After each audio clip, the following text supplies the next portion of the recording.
শুরু করব। ওকে, আচ্ছা, আগে যে চ্যাপ্টারগুলো পড়ানো হয়েছিল সেগুলো সেগুলো আপাতত যেমন ছিল তেমনই থাক। আমি নতুনভাবে শুরু করছি আজকের প্রথম চ্যাপ্টার, 4 নম্বর চ্যাপ্টার, সেটা হচ্ছে ভূমিরূপ প্রক্রিয়া। দেখতে পাচ্ছ, ভূমিরূপ প্রক্রিয়া। হ্যাঁ, বুঝতে পারছেন?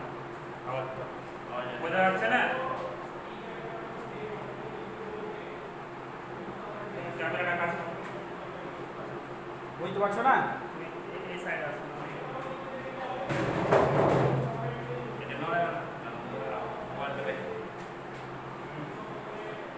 এবার বুঝতে পারছো? তাহলে আমরা শুরু করছি আজকে ভূমিরূপ প্রক্রিয়া। প্রথমে দেখো, আমাদের ভূমিরূপ প্রক্রিয়া বলতে আমরা কি বুঝি?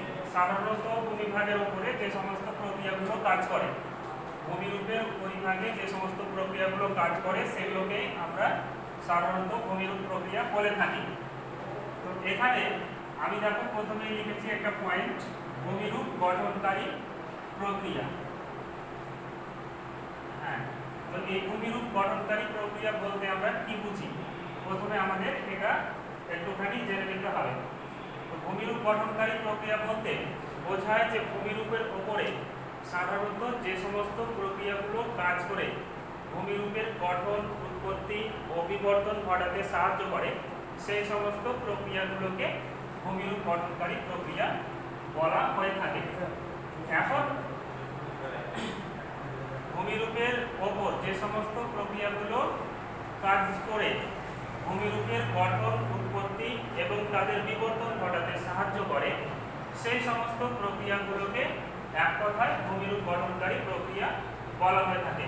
এখানে দেখো উৎপত্তি, এটা একটা যেমন পয়েন্ট, উৎপত্তি, গঠন আর বিবর্তন, এই তিনটে কাজ করবে। কি কি প্রক্রিয়া? এখানে দেখো অনেকগুলো প্রক্রিয়ার নাম লিখেছি। এই প্রক্রিয়াগুলোর মধ্য দিয়ে একটা ভূমিরূপের ক্রম বিকাশ ঘটবে এবং অবশেষে ভূমিরূপটা একটা সম্পূর্ণ নতুন ভূমিরূপে পরিণত হবে। তো এই ধরনের প্রক্রিয়াগুলোকেই বলা হয়েছে একত্রে ভূমিরূপ গঠনকারী প্রক্রিয়া। এবার দেখো আমরা চলে আসছি এখানে ভূমিরূপ গঠনকারী প্রক্রিয়ার শ্রেণীবিভাগে। শ্রেণীবিভাগে দেখো এখানে ভূমিরূপ গঠনকারী প্রক্রিয়াকে দুটো ভাগে ভাগ করা হয়েছে। একটা হচ্ছে পার্থিব প্রক্রিয়া আর অন্যটা হলো মহাজাগতিক প্রক্রিয়া। এখানে পার্থিব প্রক্রিয়া বলতে আমরা কি বুঝি? পার্থিব প্রক্রিয়া বলতে বোঝায় সাধারণত পৃথিবীর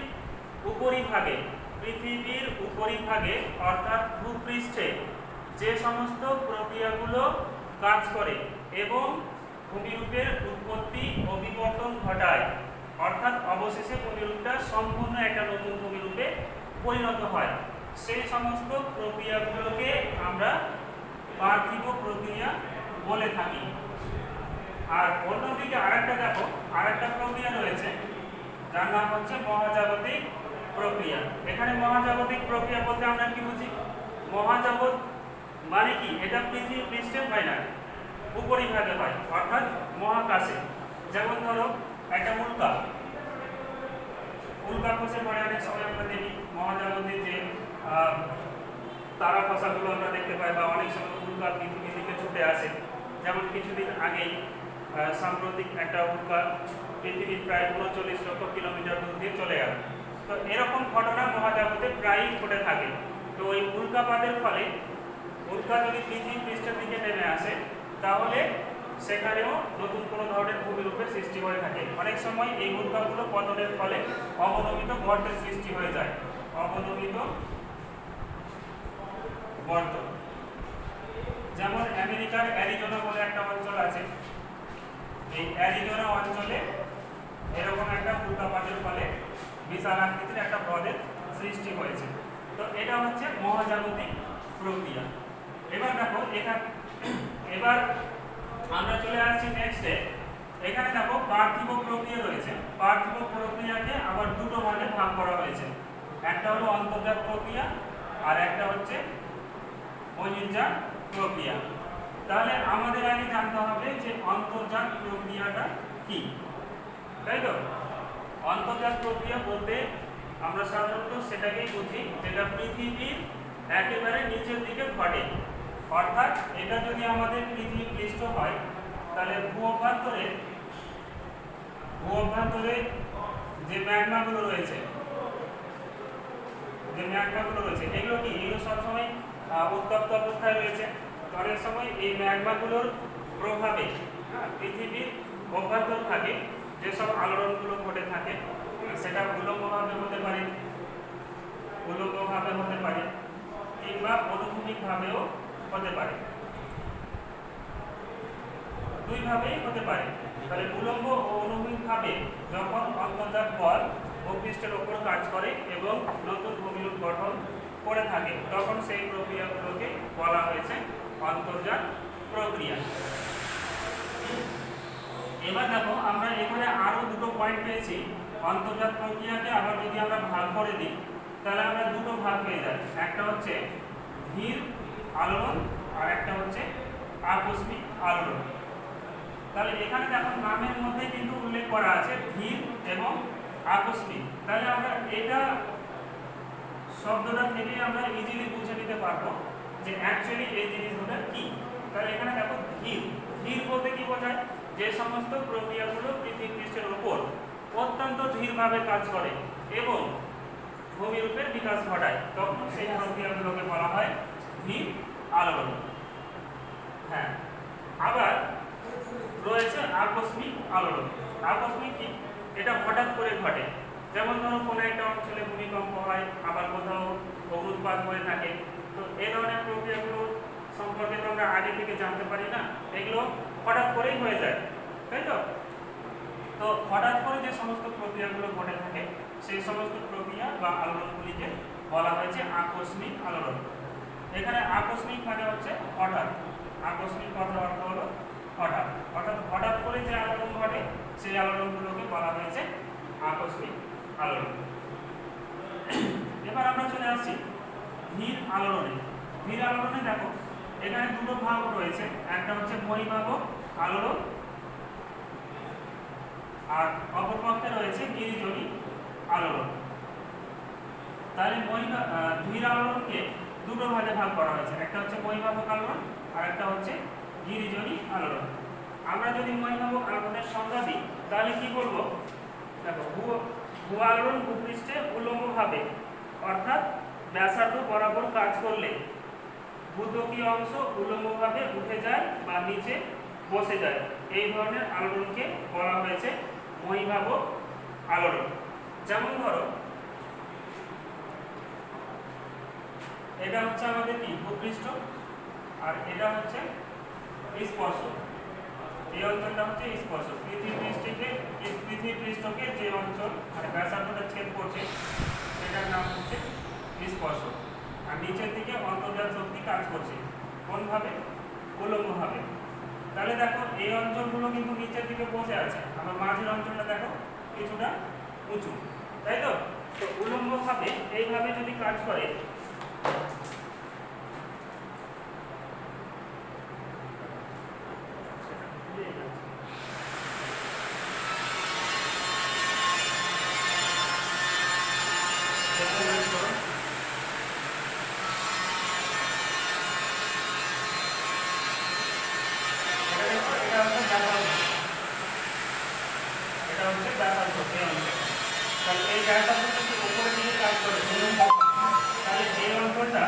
উপরের দিকে উঠে যায়। আবার কখনো দেখা যায় যে এই অঞ্চলগুলো নিচের দিকেও বসে যায়। তাহলে একবার উপরের দিকে উঠছে আবার কখনো নিচের দিকে বসে আসে। তাহলে উত্থান আর পতন দুটোই ঘটছে। তখন এই ধরনের আলোড়নটাকে বলা হয়েছে বহির্ভাবক আলোড়ন। বহির্ভাবক আলোড়ন। আমরা যদি সোজাভাবে বলি তাহলে যে আলোড়নের ক্ষেত্রে অন্তর্জাত বল উল্লম্বভাবে কাজ করে এবং ভূপৃষ্ঠের উপরিভাগ কখনো উপরের দিকে উঠে যায় আবার কখনো নিচে বসে যায়, তখন সেই আলোড়নকে বলা হয়েছে মহীভাবক আলোড়ন। বোঝা গেল বিষয়টা? আচ্ছা, এবার চলে আসি গিরিজনী আলোড়ন। ডাস্টার বা কিছু গিরিজনী আলোড়নটা দেখো, এখানে গিরিজনী আলোড়নের ক্ষেত্রে আমরা যে পৃথিবীতে স্পর্শকটা পেয়েছি দেখতে পাচ্ছ তো, এখানে দেখো ছবিতে দেখো স্পর্শকটা রয়েছে। তো এই যে স্পর্শক রয়েছে, এটা যদি এই অঞ্চল বরাবর ভূ আলোড়নটা যদি অনুভূমিকভাবে কাজ করে, অর্থাৎ এদিক থেকে এবং এদিক থেকে, এখানে দেখো এখানে ছবিটা আনছি নিচের দিকে,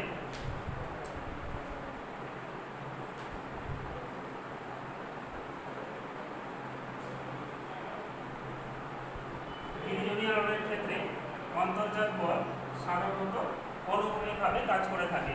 কোন অঞ্চল বরাবর? স্পর্শক অঞ্চল বরাবর। তার ফলে কি হচ্ছে, অনুভূমিকভাবে কাজ করার ফলে মাঝের যে অঞ্চলটা রয়েছে সেই অঞ্চলটা আস্তে আস্তে উপরের দিকে উঠতে থাকে। বুঝতে পেরেছো? তখন এই ধরনের আলোড়নকে বলা হয়েছে গিরিজনী আলোড়ন। এই গিরিজনী আলোড়নের মুখ্য বৈশিষ্ট্য হচ্ছে কি, যে এই আলোড়নের ফলে শিলা স্তরে ভাঁজ পড়তে থাকে। শিলা স্তরে ভাঁজ পড়তে থাকে, ভাঁজ পড়তে থাকে। কিভাবে? যেমন ধরো এটা একটা অঞ্চল, এবার এই অঞ্চল বরাবর যদি আমরা একে দুই দিক থেকে চাপ দিই, বা তোমার কাছে যে বইটা আছে সেই বইটা যদি হাতে নাও এবং বইটাকে হাতে নিয়ে যদি বইটাকে দুই ভাবে চাপ দাও, তাহলে দেখবা যে এই অঞ্চলটা আস্তে আস্তে ঠিক এরকম ঢেউ ফেলানো হয়ে যাচ্ছে, তাই না? এরকম ঢেউ ফেলানো হয়ে যাবে। গিরিজনী আলোড়নের ক্ষেত্রে অনুভূমিক বল এমনভাবে কাজ করে, বিশেষত যে অঞ্চলগুলো পাললিক শিলা দ্বারা গঠিত হয়, পাললিক শিলা দ্বারা গঠিত হয়, পাললিক শিলা দ্বারা গঠিত সেই অঞ্চলগুলোতেই এই ধরনের আলোড়ন সবচাইতে বেশি কার্যকারী হয়ে থাকে। তাহলে আমরা কি পেলাম? যে আলোড়নের ক্ষেত্রে অন্তর্জাত বল অনুভূমিকভাবে কাজ করে এবং শিলা স্তরে সংকোচনের ফলে ভাঁজের সৃষ্টি হয়, সেই ধরনের আলোড়নকে বলা হয়েছে গিরিজনী আলোড়ন। আমি আরো একবার রিপিট করে দিচ্ছি, যে ধরনের আলোড়নে অন্তর্জাত বল অনুভূমিকভাবে কাজ করে শিলা স্তরে ভাঁজের সৃষ্টি করে, সেই ধরনের আলোড়নকে বলা হয়েছে গিরিজনী আলোড়ন। সেই ধরনের আলোড়নকে বলা হয়েছে গিরিজনী আলোড়ন। বোঝা গেল বিষয়টা? তাহলে আমরা এখানে ধীর আলোড়নের দুটো ভাগ পেলাম, একটা পেলাম মহীভাবক আলোড়ন, অন্যদিকে পেয়ে গেলাম গিরিজনী আলোড়ন। এবার আমরা চলে আসছি পরেরটাই, আকস্মিক আলোড়ন। এখানে দেখো একটা ভাগ রয়েছে ভূমিকম্প, আর অপরদিকে আরো একটা ভাগ রয়েছে আগ্নেয়োচ্ছ্বাস। তাহলে দুটো ভাগ রয়েছে, তাহলে ভূকম্প আর আগ্নেয়োচ্ছ্বাস, এটা সম্পর্কে মানুষ কখনোই আগে থেকে পূর্বাভাস দিতে পারে না। এই ধরনের আলোড়নগুলো সাধারণত হঠাৎ করে ঘটে থাকে, এই ধরনের আলোড়নগুলোকে বলা হয়েছে আকস্মিক আলোড়ন। তাহলে আমরা একটুখানি দেখে নিই ভূমিকম্প জিনিসটা কি। ভূমিকম্প হচ্ছে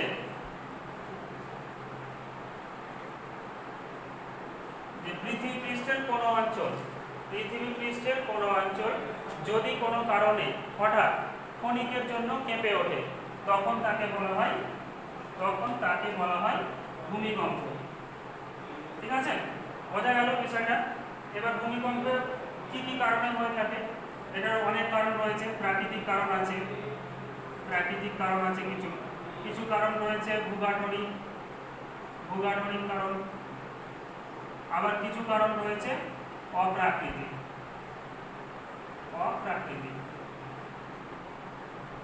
ঠিক আছে? তাহলে এই তিন প্রকার কারণে ভূমিকম্প হয়ে থাকে। যেমন অত্যাধিক বৃষ্টিপাতের ফলে পার্বত্য অঞ্চলে যদি ধস নামে, তাহলে সেই ধসের ফলে অনেক সময় ভূমিকম্প হয়ে থাকে। আমি এখানে একটা কারণ বলছি, যেহেতু খুব ডিটেলসে নেই এটা, তাই একটুখানি আমি ধারণা দিয়ে দিচ্ছি। তাহলে প্রাকৃতিক কারণ, যেমন পার্বত্য অঞ্চলে অত্যাধিক বৃষ্টিপাতের ফলে যদি কোনো অঞ্চলে ধস নামে, তাহলে সেই অঞ্চলের তীরবর্তী যে এলাকাগুলো রয়েছে সেই অঞ্চলগুলোতে মৃদু ভূমিকম্প অনুভূত হয়ে থাকে। আবার দেখো ভূগাঠনিক কারণ, এখানে মূল যেটা ফ্যাক্টর সেটা হচ্ছে প্লেট।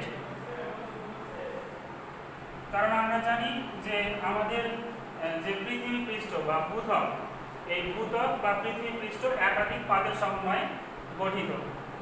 যেমন ধরো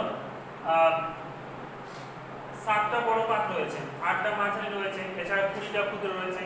তাছাড়াও আরো অসংখ্য ক্ষুদ্র ক্ষুদ্র পাত দ্বারা আমাদের এই ভূত্বক গঠিত, কিন্তু এই পাতগুলো চলনশীল অবস্থায় রয়েছে। তো এই পাতগুলির চলনের ধরন রয়েছে তিন রকম ধরন। একটা হচ্ছে অভিসারী, একটা হলো অভিসারী, একটা প্রতিসারী, আর একটা হচ্ছে নিরপেক্ষ। তিন ধরনের পাত সীমানা। এখানে দেখো তিন ধরনের পাত সীমানাতে কিন্তু ভূমিকম্পের সৃষ্টি হয়ে থাকে।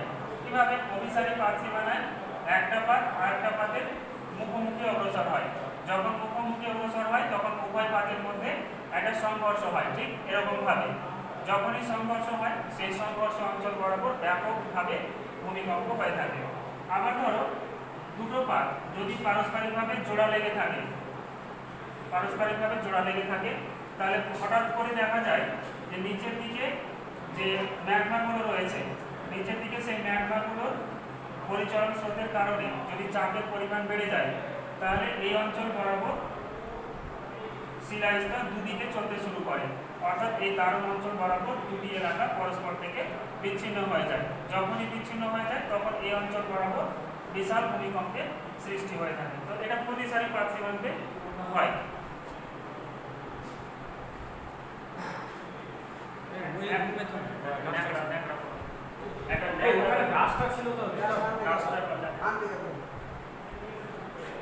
তারপরে দেখো নিরপেক্ষ পাত সীমানা আরেকটা রয়েছে। কি নিরপেক্ষ পাত সীমানা? নিরপেক্ষ মানে কি? একটা আরেকটাকে পাশ কাটিয়ে চলে যাওয়া। যখন একটা আরেকটাকে পাশ কাটিয়ে চলে যায় পরস্পরের বিপরীত দিকে, তখন উভয় পাতের যে মিলন অঞ্চল রয়েছে সেই মিলন অঞ্চল বরাবর সংঘর্ষের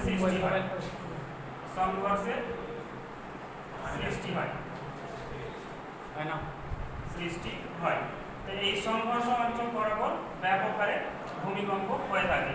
যেমন এরকম একটা অঞ্চল ক্যালিফোর্নিয়ার যে সান আন্দ্রিজ এলাকা রয়েছে, সেই সান আন্দ্রিজ অঞ্চল বরাবর এরকম ভাবে ভূমিকম্প হয়ে থাকে। সাম্প্রতিক একটা সিনেমা বের হয়েছিল 2012 সালে, মনে আছে? ওটা ভূমিকম্প নিয়ে লেখা, ভূমিকম্পের ওপরে ওটা অভিনীত হয়েছিল মুভিটা। তো ওই সিনেমাতে ক্যালিফোর্নিয়ার এই সান আন্দ্রিজ অঞ্চলটা দেখিয়েছিল। California San Andreas. এই অঞ্চলটা নিরপেক্ষ পাত সীমানায় অবস্থিত, আর এই অঞ্চল হচ্ছে অত্যাধিক ভূমিকম্প প্রবণ। এবার চলে আসি অপ্রাকৃতিক কারণ। এটা কি? এটা যেমন ধরো বাঁধ ভেঙে বন্যা, যেমন ধরো বাঁধ ভাঙার ফলে ভূমিকম্প, ঠিক আছে? ধরো কোনো একটা জলাধারে এক পাশে প্রচুর জল জমে আছে, কিন্তু সেই জলের চাপ এত বেশি সহ্য করতে না পেরে সেই বাঁধটা ভেঙে যায়। যখনই বাঁধ ভেঙে যায় তখন এক পাশে জল পুরো করে অন্য পাশে আসতে শুরু করে, যার ফলে পার্শ্ববর্তী অঞ্চলগুলোতে মৃদু ভূমিকম্প অনুভূত হয়ে থাকে। আবার আমরা দেখি যে কোনো ভারী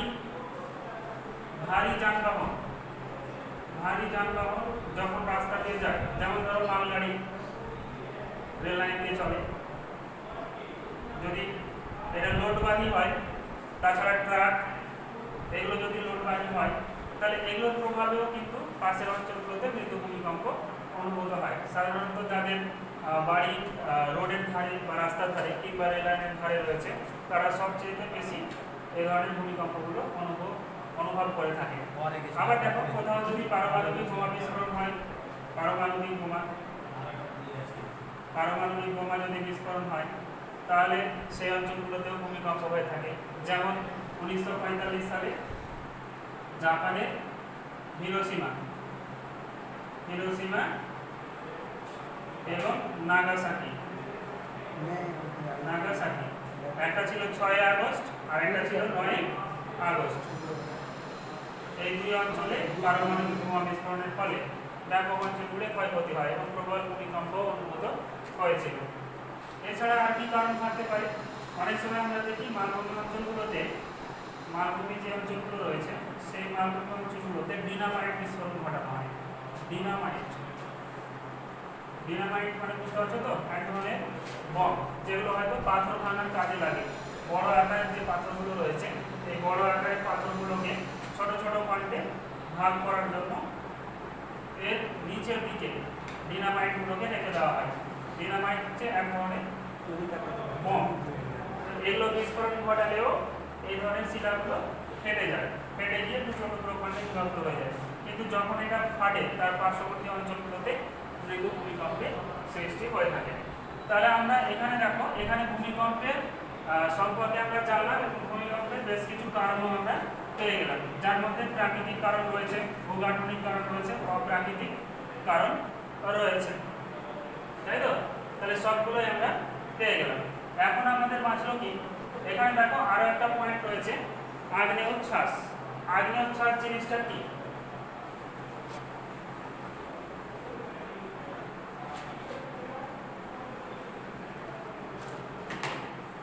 আগ্নেয়োচ্ছ্বাস জিনিসটা দেখো, আমরা জানি যে আমাদের যে পৃথিবীর যে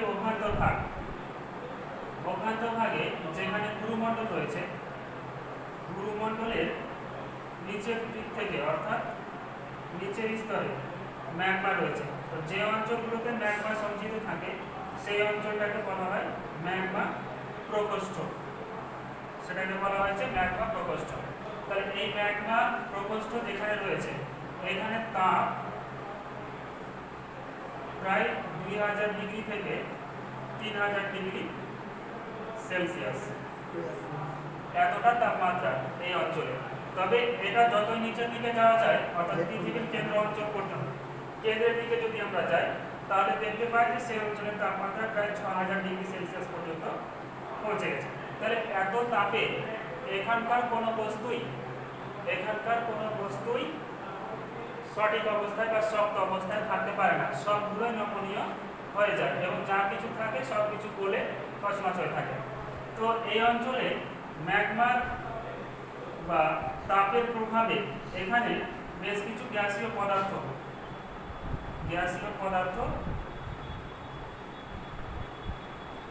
কণা, এগুলোর পরিমাণ বেড়ে যায়। এছাড়া বাষ্প, জলীয় বাষ্প, এগুলোর পরিমাণও অত্যাধিক হারে বেড়ে যায়, যার ফলে কি হচ্ছে, এই অঞ্চলটার যতটা পরিমাণ ধারণ ক্ষমতা রয়েছে ঠিক ততটা পরিমাণই ধরে রাখতে পারে, কিন্তু তার তুলনায় যদি বেশি হয়ে যায় তাহলে ভূত্বকের উপরিভাগে থাকা যদি কোনো দুর্বল স্থান থাকে বা ফাটল থাকে,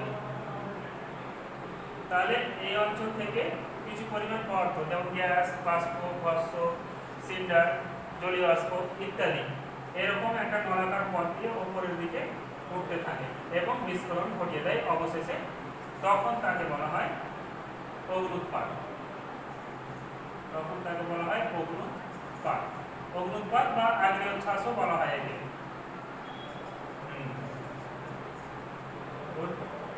তখন তাকে আগ্নেয়োচ্ছ্বাসও বলা হচ্ছে। তাহলে আমরা দেখো অগ্নুৎপাত বা আগ্নেয়োচ্ছ্বাসের সংজ্ঞা যদি আমরা বলি তাহলে কি বলবো? ভূ অভ্যন্তরস্থ পদার্থ কণার চাপে যখন গ্যাস, জলীয় বাষ্প, ভস্ম, ছাই, সিন্ডার ইত্যাদি যখন ভূত্বকের কোনো দুর্বল স্থান দিয়ে বা ফাটল দিয়ে বিস্ফোরণ সহকারে বাইরে বেরিয়ে আসে, তখন তাকে বলা হয় অগ্নুৎপাত বা আগ্নেয়োচ্ছ্বাস। তাহলে বোঝা গেল। কিন্তু এখানে দেখো আরো কিছু পয়েন্টস আছে, এই অগ্নুৎপাতের ক্ষেত্রে আরো বেশ কিছু পয়েন্ট আছে, যেমন আমি এখানে একটুখানি উল্লেখ করে দিই। এই যে পথটা দেখছো, এই পথটার নাম হচ্ছে রন্ধ্রপথ। কারণ ম্যাগমা প্রকোষ্ঠ থেকে তরল ম্যাগমা এই পথ দিয়ে উপরের দিকে উঠে আসে, তাই এই পথটার নাম হলো রন্ধ্রপথ। আর যে অঞ্চলটা উপরের দিকে রয়েছে গোলাকার, এই গোলাকার মুখটার নাম হচ্ছে ক্যালডেরা। গোলাকার মুখটার নাম হলো ক্যালডেরা। আর এখানে যে ম্যাগমাগুলো থাকে জ্বলন্ত অবস্থায় দাও দাও করে জ্বলতে থাকে এই ক্যালডেরার মধ্যে, তাহলে তার নাম হয়ে যায় জ্বালামুখ। জ্বালামুখ, বুঝতে পেরেছো? কিন্তু জ্বালামুখের আগুন যখন নিভে যায়, নিভে গেলে এটা ক্যালডেরার সৃষ্টি হয়। এই ক্যালডেরা নামটা এসেছিল কানাডিয়ান শব্দ, কানাডিয়ান শব্দ লা ক্যালডেরা থেকে। ভালোই মনে আছে তোমাদের দেখছি, লা ক্যালডেরা থেকে। তাহলে বোঝা গেল ক্যালডেরা জিনিসটা কি। আমরা এখানে জ্বালামুখ পেয়ে গেলাম। আবার কখনো কখনো দেখা যায় যে এই যে মূল যে রন্ধ্রপথটা রয়েছে অর্থাৎ ম্যাগমা পথ, এই ম্যাগমা পথ থেকেও অনেক সময় ছোট ছোট রন্ধ্রপথের সৃষ্টি হয়। তখন এই ধরনের রন্ধ্রপথগুলোকে বলা হয়েছে গৌণ রন্ধ্রপথ, গৌণ রন্ধ্রপথ। আর যে জ্বালামুখগুলো সৃষ্টি হয় সেগুলো হচ্ছে গৌণ জ্বালামুখ, গৌণ জ্বালামুখ। বুঝতে পারছো তো? বুঝতে পারছো? আবার অনেক সময় কি হচ্ছে এই জ্বালামুখগুলো থেকেও বা এই রন্ধ্রপথগুলো থেকেও আবার বেশ কিছু ছোট ছোট রন্ধ্রপথের সৃষ্টি হয়ে থাকে। যেমন এটা, এটা হচ্ছে উপরন্ধ্রপথ। আর এখানে যে জ্বালামুখের সৃষ্টি হচ্ছে সেটা হচ্ছে উপজ্বালামুখ।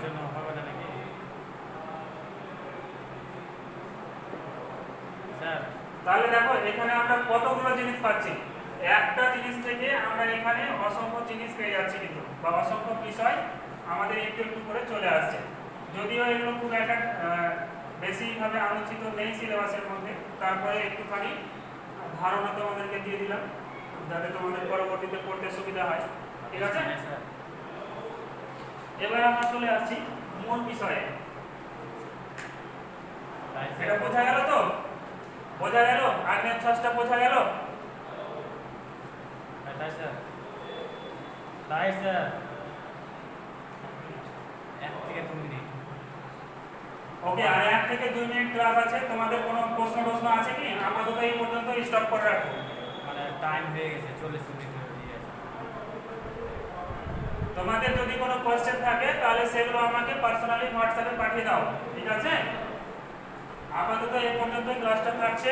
পরের দিন আমরা আলোচনা করব বহির্জাত প্রক্রিয়া। বহির্জাত প্রক্রিয়া সম্পর্কে আমরা পরের দিন আলোচনা করব। ওকে, তোমাদের আজকে পড়া থাকছে ভূমিরূপ গঠনকারী প্রক্রিয়া কাকে বলে, পার্থিব প্রক্রিয়া কাকে বলে, মহাজাগতিক প্রক্রিয়া বলতে কি বোঝো, অন্তর্জাত প্রক্রিয়া বলতে কি বোঝো, ধীর আলোড়ন কাকে বলে, আকস্মিক আলোড়ন কাকে বলে, মহিমাবক আলোড়ন কাকে বলে, গিরিজনী আলোড়ন কাকে বলে। আর থাকছে ভূমিকম্প এবং অগ্নুৎপাত বলতে কি বোঝো। প্রত্যেকটা সংজ্ঞা লেখার পরে বৈশিষ্ট্য অবশ্যই উল্লেখ করবে। প্রত্যেকটা সংজ্ঞা লেখার পরে বৈশিষ্ট্য অবশ্যই উল্লেখ করবে। বৈশিষ্ট্য অবশ্যই উল্লেখ করে নেবে। ওকে, বোঝা গেছে? তাহলে আজকে ক্লাস এই পর্যন্তই, আপাতত এখানে স্টপ করা হবে, ঠিক আছে? আর বলে পরবর্তীতে ওই তোমার আইডি পাসওয়ার্ড দেওয়া হবে। 10 মিনিট থেমে আইডি পাসওয়ার্ড দেওয়া হবে। হ্যাঁ, গ্রুপে 10 মিনিট থেমে আইডি পাসওয়ার্ড দিলে পরের ক্লাসের জন্য। আর হ্যাঁ শোনো, পরের ক্লাসের জন্য 10 মিনিট পরে আইডি পাসওয়ার্ড পেয়ে যাবে গ্রুপের মাধ্যমে। বোঝা গেল বিষয়টা? পরবর্তী ক্লাসের জন্য আইডি এবং পাসওয়ার্ড 10 মিনিট পরে তোমাদেরকে দেওয়া হবে, সেটা তোমরা আবার অ্যাক্টিভ করবে, ঠিক আছে? আর এমনি সমস্যা বলে তাই স্যার, কিছু বলার যদি থাকে ওদের, কিছু যদি বলার থাকে ওদের, তো তোমাদের আর কিছু বলার আছে কি? টাইম আছে কিছুক্ষণ বলেন। কিছু বলার আছে? কিছু বলার নেই? সালমাকে বলেন, সালমা। সালমান, এই সোহানা, সোহানা, শাকিল, শাকিল, তারপর আছে আপনার ওকে। আর বাকিদের? রবিউল, রবিউল, কিছু বলার আছে? সামিম ফারাদ। ওকে, তাহলে আজকে যা বোঝালাম তা আশা করি ক্লিয়ার হয়ে গেছে তোমাদের। মেহেদি, মেহেদি, মেহেদি কিছু মেহেদি বলছে? হাসান, সব বোঝা গেছে তো? মেহেদি হাসান, সব বোঝা গেছে? ওকে, চলো, থ্যাংক ইউ। ভালো থাকো সবাই, বাড়িতে থাকো, সুস্থ থাকো। ওকে,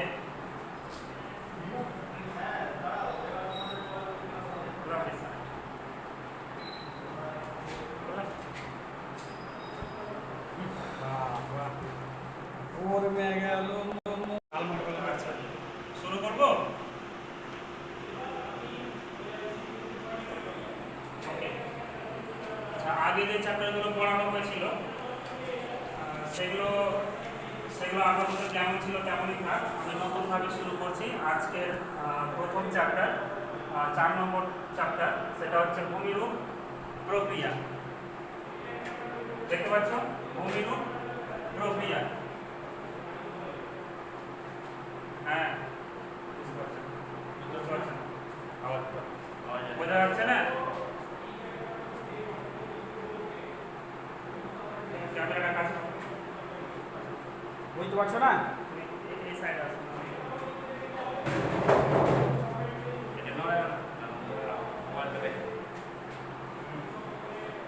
এবার বুঝতে পারছো? তাহলে আমরা শুরু করছি আজকে ভূমিরূপ প্রক্রিয়া। প্রথমে দেখো, আমাদের ভূমিরূপ প্রক্রিয়া বলতে আমরা কি বুঝি? সাধারণত ভূমিভাগের উপরে যে সমস্ত প্রক্রিয়াগুলো কাজ করে, ভূমিরূপের উপরিভাগে যে সমস্ত প্রক্রিয়াগুলো কাজ করে সেগুলোকেই আমরা সাধারণত ভূমিরূপ প্রক্রিয়া বলে থাকি। তো এখানে আমি দেখো প্রথমেই লিখেছি একটা পয়েন্ট, ভূমিরূপ গঠনকারী প্রক্রিয়া। হ্যাঁ, তো এই ভূমিরূপ গঠনকারী প্রক্রিয়া বলতে আমরা কি বুঝি প্রথমে আমাদের এটা একটুখানি জেনে নিতে হবে। তো ভূমিরূপ গঠনকারী প্রক্রিয়া বলতে বোঝায় যে ভূমিরূপের উপরে সাধারণত যে সমস্ত প্রক্রিয়াগুলো কাজ করে ভূমিরূপের গঠন, উৎপত্তি ও বিবর্তন ঘটাতে সাহায্য করে সেই সমস্ত প্রক্রিয়াগুলোকে ভূমিরূপ গঠনকারী প্রক্রিয়া বলা হয়ে থাকে। এখন ভূমিরূপের ওপর যে সমস্ত প্রক্রিয়াগুলো কাজ করে ভূমিরূপের গঠন, উৎপত্তি এবং তাদের বিবর্তন ঘটাতে সাহায্য করে সেই সমস্ত প্রক্রিয়াগুলোকে এক কথায় ভূমিরূপ গঠনকারী প্রক্রিয়া বলা হয়ে থাকে। এখানে দেখো উৎপত্তি, এটা একটা যেমন পয়েন্ট, উৎপত্তি, গঠন আর বিবর্তন, এই তিনটে কাজ করবে। কি কি প্রক্রিয়া? এখানে দেখো অনেকগুলো প্রক্রিয়ার নাম লিখেছি। এই প্রক্রিয়াগুলোর মধ্য দিয়ে একটা ভূমিরূপের ক্রম বিকাশ ঘটবে এবং অবশেষে ভূমিরূপটা একটা সম্পূর্ণ নতুন ভূমিরূপে পরিণত হবে। তো এই ধরনের প্রক্রিয়াগুলোকেই বলা হয়েছে একত্রে ভূমিরূপ গঠনকারী প্রক্রিয়া। এবার দেখো আমরা চলে আসছি এখানে ভূমিরূপ গঠনকারী প্রক্রিয়ার শ্রেণীবিভাগে। শ্রেণীবিভাগে দেখো এখানে ভূমিরূপ গঠনকারী প্রক্রিয়াকে দুটো ভাগে ভাগ করা হয়েছে। একটা হচ্ছে পার্থিব প্রক্রিয়া আর অন্যটা হলো মহাজাগতিক প্রক্রিয়া। এখানে পার্থিব প্রক্রিয়া বলতে আমরা কি বুঝি? পার্থিব প্রক্রিয়া বলতে বোঝায় সাধারণত পৃথিবীর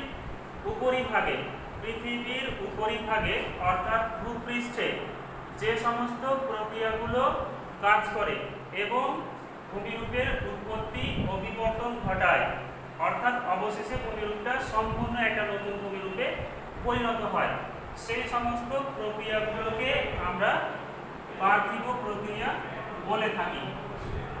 আর অন্যদিকে আরেকটা দেখো, আরেকটা প্রক্রিয়া রয়েছে যার নাম হচ্ছে মহাজাগতিক প্রক্রিয়া।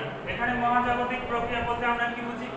মহাজগৎ মানে কি? এটা পৃথিবী পৃষ্ঠে হয় না, উপরিভাগে হয়, অর্থাৎ মহাকাশে। যেমন ধরো একটা উল্কা,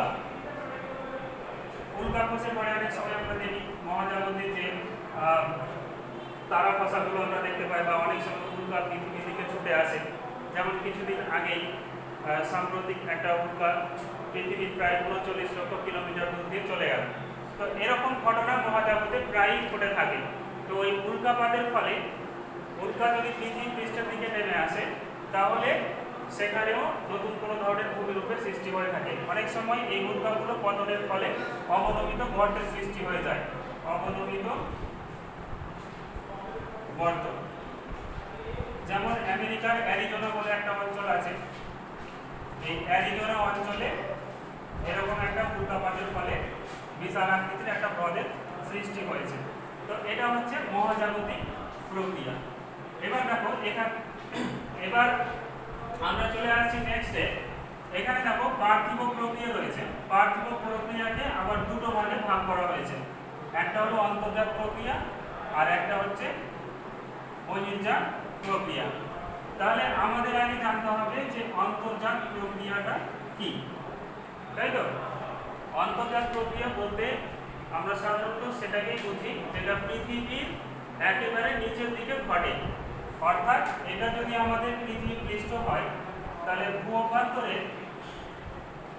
অভ্যন্তরে যে ম্যাগমাগুলো রয়েছে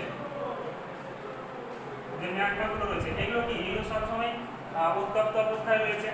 অনেক সময় এই ম্যাগমাগুলোর প্রভাবে পৃথিবীর অভ্যন্তর থাকে যেসব আলোড়নগুলো ঘটে থাকে, সেটা উল্লম্বভাবে হতে পারে কিংবা অনুভূমিকভাবেও হতে পারে, দুইভাবেই হতে পারে। তাহলে উলম্ব ও অনুভূমিকভাবে যখন অন্তর্জাত বল ভূপৃষ্ঠের ওপর কাজ করে এবং নতুন ভূমিরূপ গঠন করে থাকে, তখন সেই প্রক্রিয়াগুলোকে বলা হয়েছে অন্তর্জাত প্রক্রিয়া। এবার দেখো আমরা এখানে আরো দুটো পয়েন্ট পেয়েছি। অন্তর্জাত প্রক্রিয়াকে আবার যদি আমরা ভাগ করে দিই, তাহলে আমরা দুটো ভাগ পেয়ে যাই, একটা হচ্ছে ধীর আলোড়ন আর একটা হচ্ছে আকস্মিক আলোড়ন। তাহলে এখানে দেখো নামের মধ্যে কিন্তু উল্লেখ করা আছে ধীর এবং আকস্মিক। তাহলে আমরা এটা শব্দটা থেকে আমরা ইজিলি বুঝে নিতে পারবো যে অ্যাকচুয়ালি এই জিনিসগুলো কি। তাহলে এখানে দেখো ধীর বলতে কি বোঝায়, যে সমস্ত প্রক্রিয়াগুলো পৃথিবী পৃষ্ঠের উপর অত্যন্ত ধীরভাবে কাজ করে এবং ভূমিরূপের বিকাশ ঘটায়, তখন সেই প্রক্রিয়াগুলোকে বলা হয় ধীর আলোড়ন। হ্যাঁ, আবার রয়েছে আকস্মিক আলোড়ন। আকস্মিক কি, এটা হঠাৎ করে ঘটে। যেমন ধরো কোনো একটা অঞ্চলে ভূমিকম্প হয়, আবার কোথাও অগ্নুৎপাত হয়ে থাকে।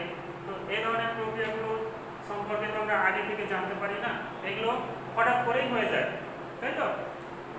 তো হঠাৎ করে যে সমস্ত প্রক্রিয়াগুলো ঘটে থাকে, সেই সমস্ত প্রক্রিয়া বা আলোড়নগুলিকে বলা হয়েছে আকস্মিক আলোড়ন।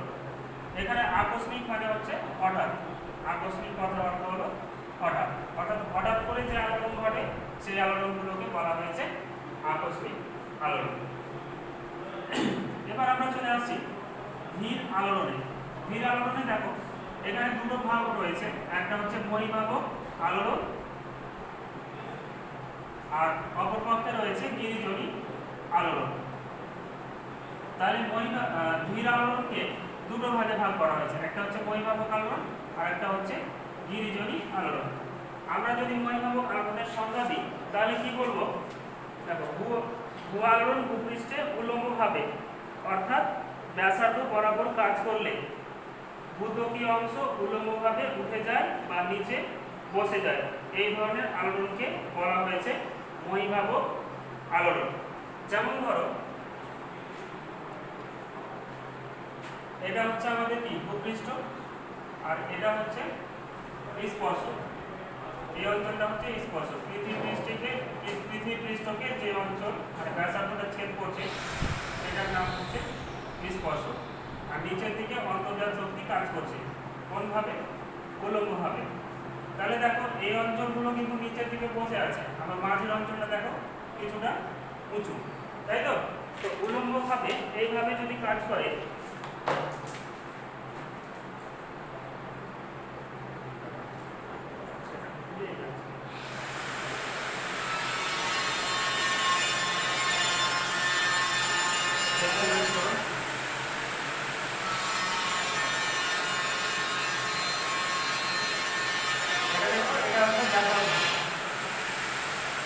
এটা হচ্ছে ব্যাসার্ধ এই অঞ্চল। তাহলে এই ব্যাসার্ধ যদি উপরের দিকে কাজ করে তাহলে এই অঞ্চলটা উপরের দিকে উঠে যায়। আবার কখনো দেখা যায় যে এই অঞ্চলগুলো নিচের দিকেও বসে যায়। তাহলে একবার উপরের দিকে উঠছে, আবার কখনো নিচের দিকে বসে আসে। তাহলে উত্থান আর পতন দুটোই ঘটছে। তখন এই ধরনের আলোড়নটাকে বলা হয়েছে মহীভাবক আলোড়ন। মহীভাবক আলোড়ন। আমরা যদি সোজাভাবে বলি তাহলে যে আলোড়নের ক্ষেত্রে অন্তর্জাত বল, যে আলোড়নের ক্ষেত্রে অন্তর্জাত বল উল্লম্বভাবে কাজ করে এবং ভূপৃষ্ঠের উপরিভাগ কখনো উপরের দিকে উঠে যায়, আবার কখনো নিচে বসে যায়, তখন সেই আলোড়নকে বলা হয়েছে মহীভাবক আলোড়ন।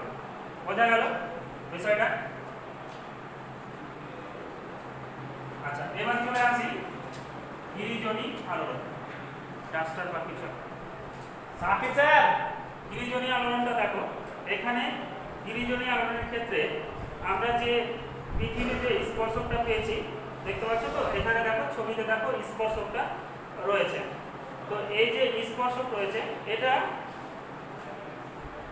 যদি এই অঞ্চল বরাবর ভূ আলোড়নটা যদি অনুভূমিকভাবে কাজ করে, অর্থাৎ এদিক থেকে এবং এদিক থেকে, এখানে দেখো এখানে ছবিটা আনছি নিচের দিকে,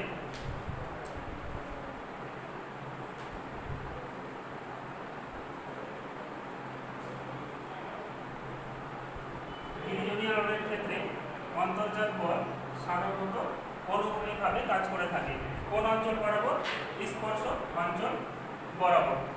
তার ফলে কি হচ্ছে, অনুভূমিকভাবে কাজ করার ফলে মাঝের যে অঞ্চলটা রয়েছে সেই অঞ্চলটা আস্তে আস্তে উপরের দিকে উঠতে থাকে।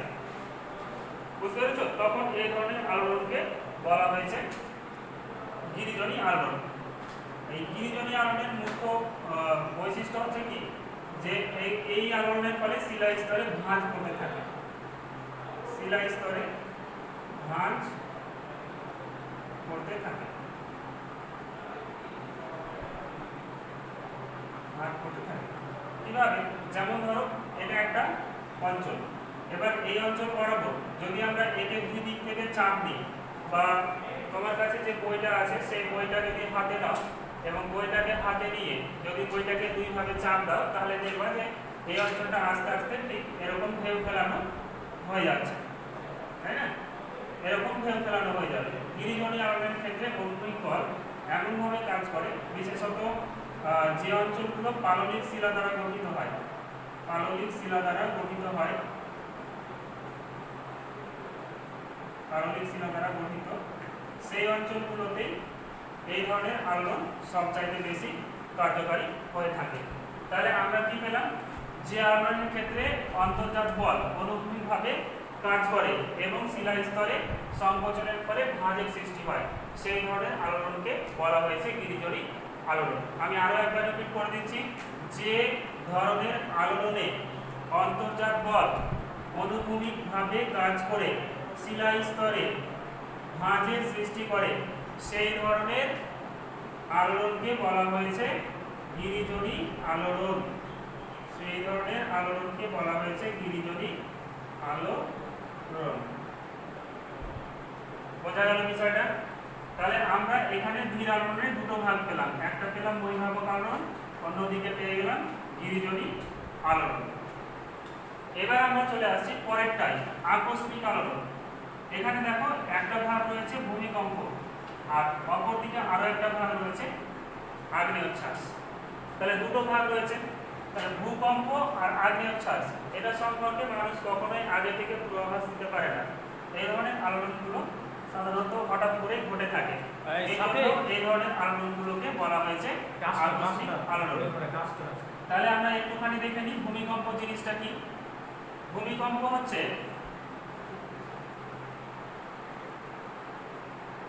যে পৃথিবী পৃষ্ঠের কোনো অঞ্চল, পৃথিবী পৃষ্ঠের কোনো অঞ্চল যদি কোনো কারণে হঠাৎ ক্ষণিকের জন্য কেঁপে ওঠে, তখন তাকে বলা হয় ভূমিকম্প। ঠিক আছে, বোঝা গেল বিষয়টা? এবার ভূমিকম্প কি কি কারণে হয়ে থাকে এটার অনেক কারণ রয়েছে, প্রাকৃতিক কারণ আছে, কিছু কিছু কারণ রয়েছে ভূগাঠনিক কারণ, আবার কিছু কারণ রয়েছে অপ্রাকৃতিক।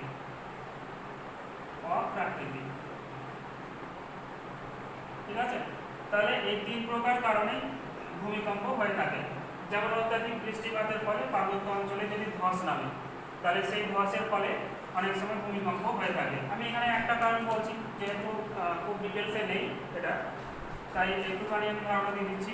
তাহলে প্রাকৃতিক কারণ, যেমন পার্বত্য অঞ্চলে অত্যাধিক বৃষ্টিপাতের ফলে যদি কোনো অঞ্চলে ধস নামে, তাহলে সেই অঞ্চলের তীরবর্তী যে এলাকাগুলো রয়েছে সেই অঞ্চলগুলোতে মৃদু ভূমিকম্প অনুভূত হয়ে থাকে। আবার দেখো ভূগাঠনিক কারণ, এখানে মূল যেটা ফ্যাক্টর সেটা হচ্ছে প্লেট। কারণ আমরা জানি যে আমাদের যে পৃথিবী পৃষ্ঠ বা ভূত্বক, এই ভূত্বক বা পৃথিবী পৃষ্ঠ একাধিক পাতের সমন্বয়ে গঠিত। যেমন ধরো 7টা বড় পাত রয়েছে, 8টা মাঝারি রয়েছে, এছাড়া 20টা ক্ষুদ্র রয়েছে। তাছাড়াও আরো অসংখ্য ক্ষুদ্র ক্ষুদ্র পাত দ্বারা আমাদের এই ভূত্বক গঠিত, কিন্তু এই পাতগুলো চলনশীল অবস্থায় রয়েছে। তো এই পাতগুলির চলনের ধরন রয়েছে 3 রকম ধরন। একটা হচ্ছে অভিসারী, একটা হলো অভিসারী, একটা প্রতিসারী, আর আরেকটা হচ্ছে নিরপেক্ষ। এই ডাস্টার লেতরে ডাস্টার ওখানে আছে 3 ধরনের পাত সীমানা। এখানে দেখো 3 ধরনের পাত সীমানাতে কিন্তু ভূমিকম্পের সৃষ্টি হয়ে থাকে। কিভাবে? অভিসারী পাত সীমানায় একটা পাত আরেকটা পাতের মুখোমুখি অগ্রসর হয়। যখন মুখোমুখি অগ্রসর হয় তখন উভয় পাতের মধ্যে একটা সংঘর্ষ হয়, ঠিক এরকম ভাবে। যখনই সংঘর্ষ হয় সেই সংঘর্ষ অঞ্চল বরাবর ব্যাপকভাবে ভূমিকম্প হয়ে থাকে। আবার ধরো দুটো পাত যদি পারস্পরিকভাবে জোড়া লেগে থাকে, তাহলে হঠাৎ করে দেখা যায় যে নিচের দিকে যে ম্যাগমাগুলো রয়েছে, নিচের দিকে সেই ম্যাগমাগুলোর পরিচলন স্রোতের কারণে যদি চাপের পরিমাণ বেড়ে যায়, তাহলে এই অঞ্চল বরাবর শিলাস্তর দুদিকে চলতে শুরু করে। অর্থাৎ এই দারুণ অঞ্চল বরাবর দুটি এলাকা পরস্পর থেকে বিচ্ছিন্ন হয়ে যায়। যখনই বিচ্ছিন্ন হয়ে যায় তখন এই অঞ্চল বরাবর বিশাল ভূমিকম্পের সৃষ্টি হয়ে থাকে। তো এটা প্রতিসারী পাত সীমান্তে হয়।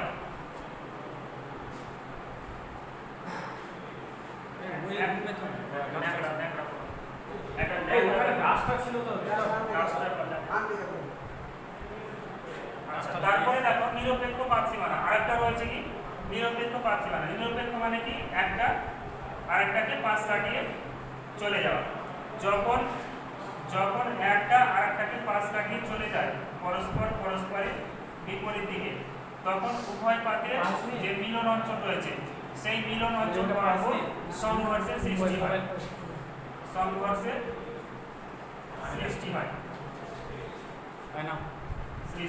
হয়। তো এই সংঘর্ষ অঞ্চল বরাবর ব্যাপক হারে ভূমিকম্প হয়ে থাকে। যেমন এরকম একটা অঞ্চল ক্যালিফোর্নিয়ার যে সান আন্দ্রিজ এলাকা রয়েছে, সেই সান আন্দ্রিজ অঞ্চল বরাবর এরকম ভাবে ভূমিকম্প হয়ে থাকে। সাম্প্রতিক একটা সিনেমা বের হয়েছিল 2012 সালে, মনে আছে? ওটা ভূমিকম্প নিয়ে লেখা, ভূমিকম্পের ওপরে ওটা অভিনীত হয়েছিল মুভিটা। তো ওই সিনেমাতে ক্যালিফোর্নিয়ার এই সান আন্দ্রিজ অঞ্চলটা দেখিয়েছিল। California San Andreas. এই অঞ্চলটা নিরপেক্ষ পাত সীমানায় অবস্থিত, আর এই অঞ্চল হচ্ছে অত্যাধিক ভূমিকম্প প্রবণ। এবার চলে আসি অপ্রাকৃতিক কারণ। এটা কি? এটা যেমন ধরো বাঁধ ভেঙে বন্যা, যেমন ধরো বাঁধ ভাঙার ফলে ভূমিকম্প।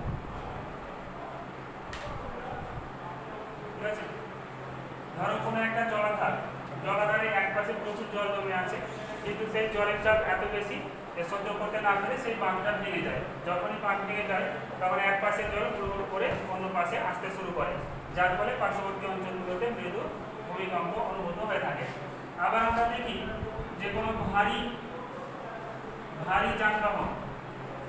ভারী যানবাহন যখন রাস্তা দিয়ে যায়, যেমন ধরো মালগাড়ি রেল লাইন দিয়ে চলে, যদি এটা লোডবাহী হয়, তাছাড়া ট্রাক, এগুলো যদি লোডবাহী হয়, তাহলে এগুলোর প্রভাবেও কিন্তু পাশের অঞ্চলগুলোতে মৃদু ভূমিকম্প অনুভূত হয়। সাধারণত যাদের বাড়ি রোডের ধারে বা রাস্তার ধারে কিংবা রেল লাইনের ধারে রয়েছে, তারা সবচেয়ে বেশি এই ধরনের ভূমিকম্পগুলো অনুভব করে থাকে।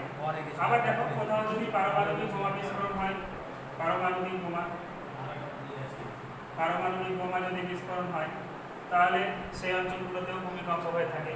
যেমন 1945 সালে জাপানে হিরোশিমা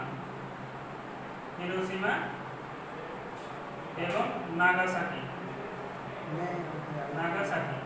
একটা ছিল 6 আগস্ট আর একটা ছিল 9 আগস্ট। এই দুই অঞ্চলে পারমাণবিক বোমা বিস্ফোরণের ফলে ব্যাপক অঞ্চল জুড়ে ক্ষয়ক্ষতি হয় এবং প্রবল ভূমিকম্প অনুভূত হয়েছিল। এছাড়া আর কি কারণ থাকতে পারে? অনেক সময় আমরা দেখি মালভূমি অঞ্চলগুলোতে, মালভূমি যে অঞ্চলগুলো রয়েছে সেই মালভূমি অঞ্চলগুলোতে ডিনামাইট বিস্ফোরণ ঘটানো হয়। ডিনামাইট মানে বুঝতে পারছো তো, এক ধরনের বম, যেগুলো হয়তো পাথর ভাঙার কাজে লাগে। বড় আকারের যে পাথরগুলো রয়েছে, এই বড় আকারের পাথরগুলোকে ছোট ছোট খণ্ডে ভাগ করার জন্য এর নিচের দিকে ডিনামাইটগুলোকে রেখে দেওয়া হয়। ডিনামাইট হচ্ছে এক ধরনের বম। এগুলো বিস্ফোরণ ঘটালেও এই ধরনের শিলাগুলো ফেটে গিয়ে দু ছোট ছোট খণ্ডে বিভক্ত হয়ে যায়। কিন্তু যখন এটা ফাটে, তার পার্শ্ববর্তী অঞ্চলগুলোতে মৃদু ভূমিকম্পের সৃষ্টি হয়ে থাকে। তাহলে আমরা এখানে দেখো, এখানে ভূমিকম্পের সম্পর্কে আমরা জানলাম এবং ভূমিকম্পের বেশ কিছু কারণও আমরা পেয়ে গেলাম, যার মধ্যে প্রাকৃতিক কারণ রয়েছে, ভূগাঠনিক কারণ রয়েছে, অপ্রাকৃতিক কারণ রয়েছে, তাই তো? তাহলে সবগুলোই আমরা পেয়ে গেলাম। এখন আমাদের বাঁচলো কি? এখানে দেখো আরো একটা পয়েন্ট রয়েছে, আগ্নেয়োচ্ছ্বাস। আগ্নেয়োচ্ছ্বাস জিনিসটা কি?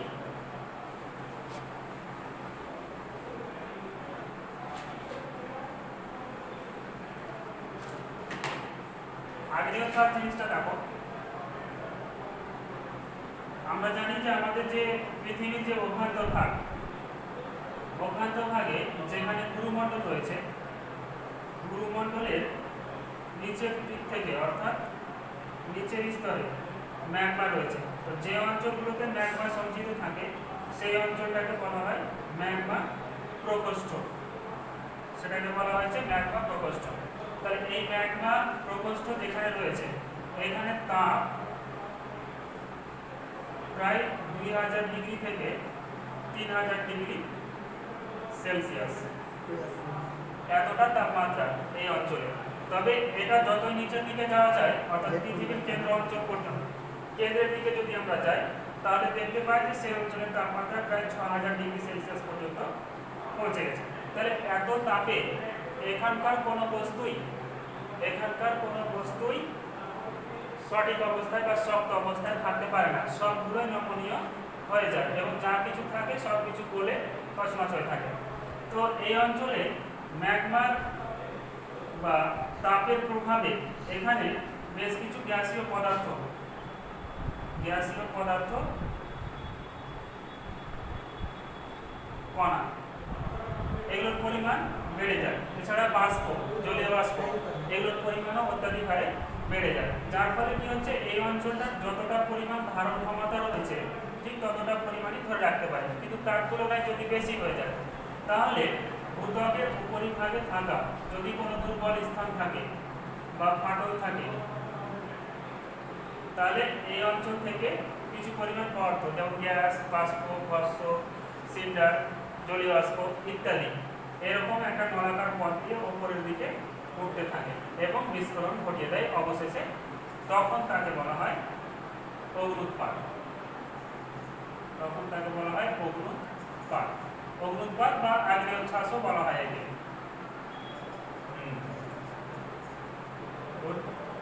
তখন তাকে আগ্নেয়োচ্ছ্বাসও বলা হচ্ছে। তাহলে আমরা দেখো, অগ্নুৎপাত বা আগ্নেয়োচ্ছ্বাসের সংজ্ঞা যদি আমরা বলি, তাহলে কি বলবো? ভূ অভ্যন্তরস্থ পদার্থ কণার চাপে যখন গ্যাস, জলীয় বাষ্প, ভস্ম, ছাই, সিন্ডার ইত্যাদি যখন ভূত্বকের কোনো দুর্বল স্থান দিয়ে বা ফাটল দিয়ে বিস্ফোরণ সহকারে বাইরে বেরিয়ে আসে তখন তাকে বলা হয় অগ্নুৎপাত বা আগ্নেয়ছাস। তাহলে বোঝা গেল। কিন্তু এখানে দেখো আরো কিছু পয়েন্টস আছে, এই অগ্নুৎপাতের ক্ষেত্রে আরো বেশ কিছু পয়েন্ট আছে, যেমন আমি এখানে একটুখানি উল্লেখ করে দিই। এই যে পথটা দেখছো, এই যে পথটা, এই পথটার নাম হচ্ছে রন্ধ্রপথ। রন্ধ্রপথ, কারণ ম্যাগমা প্রকোষ্ঠ থেকে তরল ম্যাগমা এই পথ দিয়ে উপরের দিকে উঠে আসে, তাই এই পথটার নাম হলো রন্ধ্রপথ। আর যে অঞ্চলটা উপরের দিকে রয়েছে গোলাকার, এই গোলাকার মুখটার নাম হচ্ছে ক্যালডেরা। গোলাকার মুখটার নাম হলো ক্যালডেরা। আর এখানে যে ম্যাগমাগুলো থাকে জ্বলন্ত অবস্থায় দাও দাও করে জ্বলতে থাকে এই ক্যালডেরার মধ্যে, তাহলে তার নাম হয়ে যায় জ্বালামুখ। জ্বালামুখ, বুঝতে পেরেছ? কিন্তু জ্বালামুখের আগুন যখন নিভে যায়, নিভে গেলে এটা ক্যালডেরার সৃষ্টি হয়। এই ক্যালডেরা নামটা এসেছিল কানাডিয়ান শব্দ, কানাডিয়ান শব্দ লা ক্যালডেরা থেকে। ভালোই মনে আছে তোমাদের, দেখছি লা ক্যালডেরা থেকে। তাহলে বোঝা গেল ক্যালডেরা জিনিসটা কি। আমরা এখানে জ্বালামুখ পেয়ে গেলাম।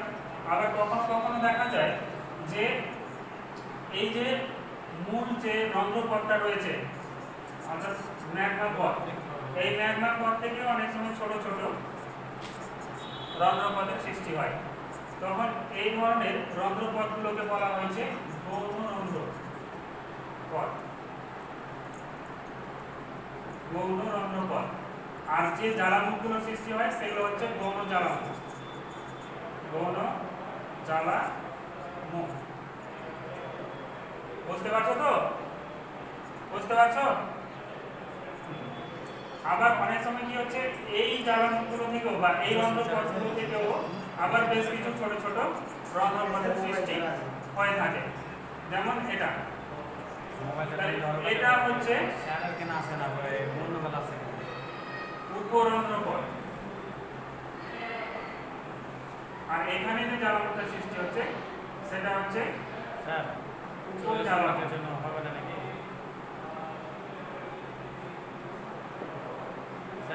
তাহলে দেখো এখানে আমরা কতগুলো জিনিস পাচ্ছি। একটা জিনিস থেকে আমরা এখানে অসংখ্য জিনিস পেয়ে যাচ্ছি, কিন্তু বা অসংখ্য বিষয় আমাদের একটু একটু করে চলে আসছে।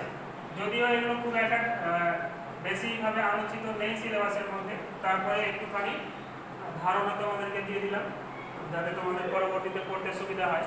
ঠিক আছে, এবার আমরা চলে আসছি মূল বিষয়ে। এটা বোঝা গেল তো? বোঝা গেল? আগ্নেয়ছাসটা বোঝা গেল? তাই স্যার, তাই স্যার। 1 থেকে 2 মিনিট। ওকে, আর 1 থেকে 2 মিনিট ক্লাস আছে। তোমাদের কোনো প্রশ্ন আছে কি? আপাতত এই পর্যন্ত স্টপ করে রাখো। মানে টাইম হয়ে গেছে, 40 মিনিট হয়ে গেছে।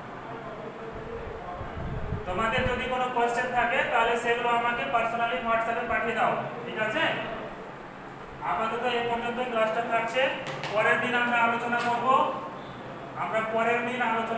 বহির্জাত প্রক্রিয়া। বহির্জাত প্রক্রিয়া সম্পর্কে আমরা পরের দিন আলোচনা করব। ওকে, তোমাদের আজকে পড়া থাকছে ভূমিরূপ গঠনকারী প্রক্রিয়া কাকে বলে, পার্থিব প্রক্রিয়া কাকে বলে, মহাজাগতিক প্রক্রিয়া বলতে কি বোঝো, অন্তর্জাত প্রক্রিয়া বলতে কি বোঝো, ধীর আলোড়ন কাকে বলে, আকস্মিক আলোড়ন কাকে বলে, মহিমাবক আলোড়ন কাকে বলে, গিরিজনী আলোড়ন কাকে বলে। আর থাকছে ভূমিকম্প এবং অগ্নুৎপাত বলতে কি বোঝো। প্রত্যেকটা সংজ্ঞা লেখার পরে বৈশিষ্ট্য অবশ্যই উল্লেখ করবে। প্রত্যেকটা সংজ্ঞা লেখার পরে বৈশিষ্ট্য অবশ্যই উল্লেখ করবে। বৈশিষ্ট্য অবশ্যই উল্লেখ করে নেবে। ওকে, বোঝা গেছে? তাহলে আজকের ক্লাস এই পর্যন্তই। আপাতত এখানে স্টপ করা হবে, ঠিক আছে? আর বলে পরবর্তীতে ওই তোমার আইডি পাসওয়ার্ড দেওয়া হবে। 10 মিনিট থেমে আইডি পাসওয়ার্ড দেওয়া হবে। হ্যাঁ, গ্রুপে 10 মিনিট থেমে আইডি পাসওয়ার্ড দিয়ে পরে ক্লাসের জন্য। পরের ক্লাসের জন্য। আর হ্যাঁ শোনো, পরের ক্লাসের জন্য 10 মিনিট পরে 10 মিনিট পরে আইডি পাসওয়ার্ড পেয়ে যাবা গ্রুপের মাধ্যমে। বোঝা গেল বিষয়টা? পরবর্তী ক্লাসের জন্য আইডি এবং পাসওয়ার্ড 10 মিনিট পরে তোমাদেরকে দেওয়া হবে, সেটা তোমরা আবার অ্যাক্টিভ করবে, ঠিক আছে? আর এমনি সমস্যা যত Okay. বলেন। তাই স্যার, কিছু বলার যদি থাকে ওদের, কিছু যদি বলার থাকে ওদের, তো তোমাদের আর কিছু বলার আছে কি? টাইম আছে কিছুক্ষণ বলেন। কিছু বলার আছে? কিছু বলার নেই? সালমাকে বলেন, সালমা, সালমান, এই সোহানা, সোহানা, শাকিল, শাকিল, তারপর আছে আপনার ওকে। আর বাকিদের? রবিউল, রবিউল, কিছু বলার আছে? শামীম ফারাদ। ওকে, তাহলে আজকে যা বোঝালাম তা আশা করি ক্লিয়ার হয়ে গেছে তোমাদের। মেহেদি, মেহেদি, মেহেদি কিছু মেহেদি বলছে? হাসান, সব বোঝা গেছে তো? মেহেদি হাসান, সব বোঝা গেছে? ওকে, চলো, থ্যাংক ইউ। ভালো থাকো সবাই, বাড়িতে থাকো, সুস্থ থাকো। ওকে,